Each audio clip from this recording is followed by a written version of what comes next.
Bonjour à tous, effectivement. Bonjour Yves Verrier. Bonjour. Et ce que l'on va vous demander ce matin en tant que secrétaire général de Force ouvrière, l'un des principaux syndicats français, c'est bien sûr ce que vous pensez des mesures annoncées hier soir par le Premier ministre, alors que la hausse des prix de l'énergie, on le sait, atteint des niveaux records. Est-ce que Jean Castex a répondu aux attentes avec ce qu'il appelle un bouclier tarifaire ? Non. D'abord, on a compris que le bouclier tarifaire, c'est une espèce de tour de passe-passe, parce qu'on ne va pas payer l'augmentation tout de suite. Par contre, on la remboursera à partir du mois d'avril. C'est-à-dire qu'on va passer, il l'a expliqué, le moment le plus dur de l'augmentation en espérant. Alors, je ne sais pas s'il se passe quelque chose de particulier au mois d'avril, mais les prix devraient dégringoler, nous dit-il. Mais à ce moment-là, on ne bénéficiera pas de la baisse, si c'est le cas, parce qu'il faudra rembourser ce qu'on n'aura pas payé avant. Monsieur Verrier ? Ce qu'il aurait fallu avant, c'est simple. D'abord, le chèque énergie, vous l'avez dit dans votre reportage précédent, c'est déjà 600 € l'augmentation par ménage que représente l'augmentation de l'énergie. Donc le chèque énergie 100 €, c'est pas assez, et ça concerne des ménages très pauvres. C'est le seuil de pauvreté à 50%. Jean Castex a promis de revenir sur ce chèque énergie, éventuellement le revaloriser encore, si la hausse continue, et ça ne va pas non plus dans le bon sens. Vous n'avez rien entendu de positif hier dans ses propos.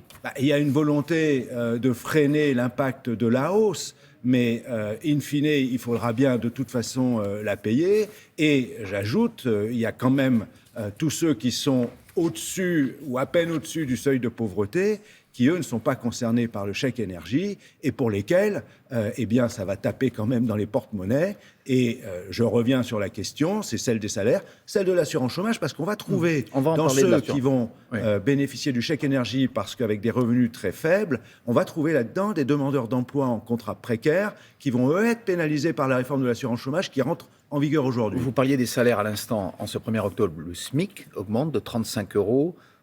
J'imagine que vous considérez cette hausse insuffisante. On rappelle que depuis 2012, le SMIC a toujours augmenté selon l'inflation, qu'il n'y a pas eu de coup de pouce supplémentaire. Est-ce qu'aujourd'hui, vous considérez qu'il aurait fallu faire plus ? Oui, parce que quand la ministre du Travail dit c'est la plus forte hausse depuis de nombreuses années, les 2,2%, les 35 €, ça n'est jamais que parce que c'est la plus forte hausse de l'inflation de ces dernières années.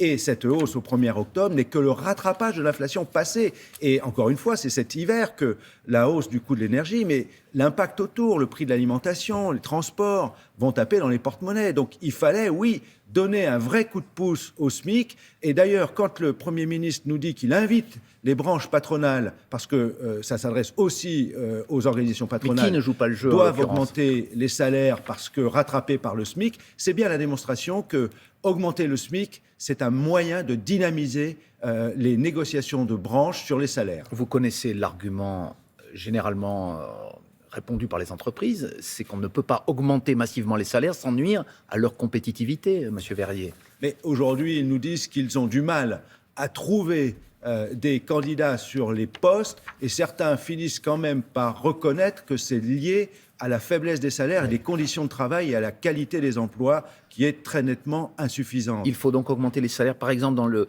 domaine de la restauration, les patrons disent qu'ils ne peuvent pas augmenter les salaires sans se séparer d'une partie de leur personnel. Qu'est-ce que vous leur répondez ? Mais c'est pas un débat nouveau, ça. Les patrons ne veulent jamais augmenter les salaires spontanément. Donc, vous savez qu'on appelle à une mobilisation le 5 octobre.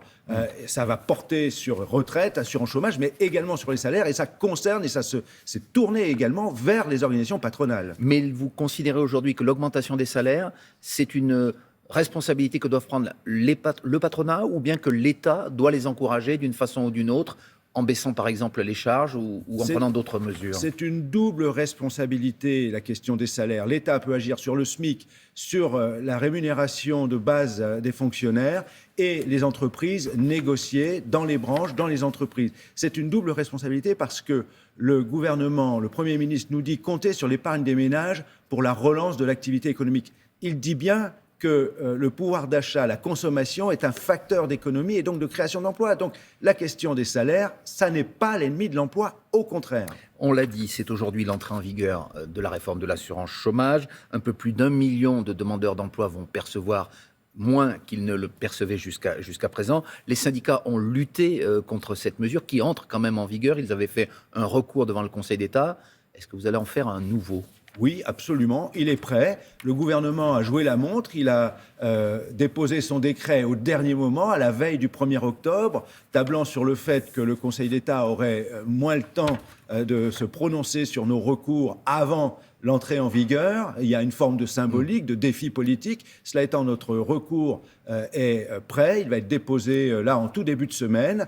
Nous avons jusqu'au début novembre, puisque les premiers versements n'arriveront pas avant début novembre. Et donc, on espère bien que le Conseil d'État va à nouveau nous donner raison. Mais qu'est-ce qui vous fait penser justement que le Conseil d'État va à nouveau retoquer une partie de ce texte, alors que c'est le gouvernement qui le dit, la situation économique change, que le chômage, le taux de chômage baisse successivement mois après mois? Est-ce qu'il n'y a pas un environnement qui pourrait pousser le Conseil d'État à prendre cette fois-ci, à accepter ce texte aujourd'hui? Je vais vous dire, le vice-président du MEDEF se félicitait hier dans un tweet que la réforme de l'assurance chômage entre en vigueur pour résoudre le problème des emplois qui ne trouvent pas candidat. C'est donc bien qu'il compte sur la baisse des indemnisations des demandeurs d'emploi pour les contraindre à prendre des boulots mal payés en contrat précaire, là où il faudrait faire l'inverse. Et c'est ça qu'a sanctionné le Conseil d'État. Ce n'est pas l'environnement économique, c'est le fait qu'on fait subir les conséquences de la réforme de l'assurance chômage aux demandeurs d'emploi qui sont ceux qui subissent les contrats précaires,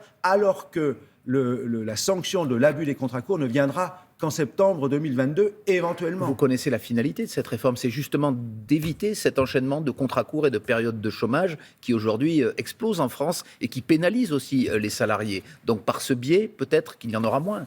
C'est en tout cas ce que dit le gouvernement. Mais ce ne sont pas les demandeurs d'emploi qui sont responsables de la nature des contrats courts, ce sont les entreprises. C'est pour ça que elles vont être le Conseil d'État elles auront un système de bonus-malus. Pas avant septembre 2022. On commence par pénaliser les demandeurs d'emploi les plus précaires et les entreprises ne seront éventuellement, je dis éventuellement parce qu'entre-temps, vous savez comme moi qu'il y aura une élection présidentielle. Je ne sais pas ce que deviendra la réforme sur le volet. Donc qu'est-ce que vous demandez, que les entreprises soient pénalisées dès aujourd'hui? Il aurait fallu faire l'inverse. Il fallait commencer. Et là, les employeurs portent une lourde responsabilité. C'est eux qui ont refusé de négocier sur le système de bonus-malus qui avait pour objectif justement de mettre fin aux abus de contrats courts, qui aurait résolu le problème de la qualité des emplois et donc la question des demandeurs d'emploi qui enchaînent les contrats courts. Dans ce climat social, on a parlé des hausses de l'énergie, on a parlé de la réforme de l'assurance chômage. Est-ce que vous redoutez aujourd'hui un mouvement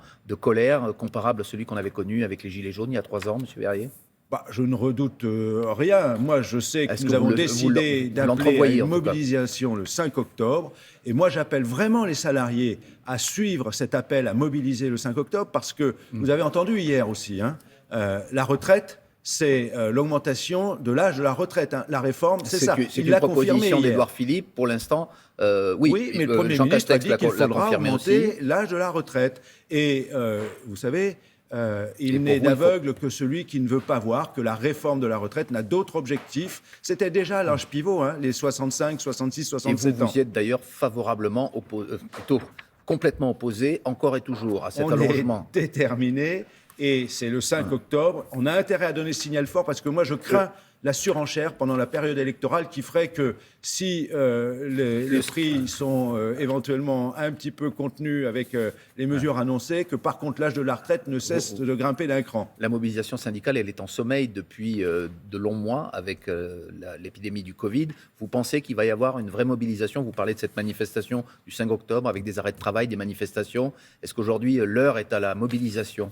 Oui, tous nos syndicats sont mobilisés dans tous les secteurs d'activité sur la question des salaires, sur la question des retraites, sur la question du service public aussi. Et il faut vraiment que les salariés se mobilisent en ce moment. Il faut vraiment qu'on ait du monde qui montre qu'on n'a pas l'intention de se laisser faire. En tout cas, c'est le mot d'ordre de Force ouvrière.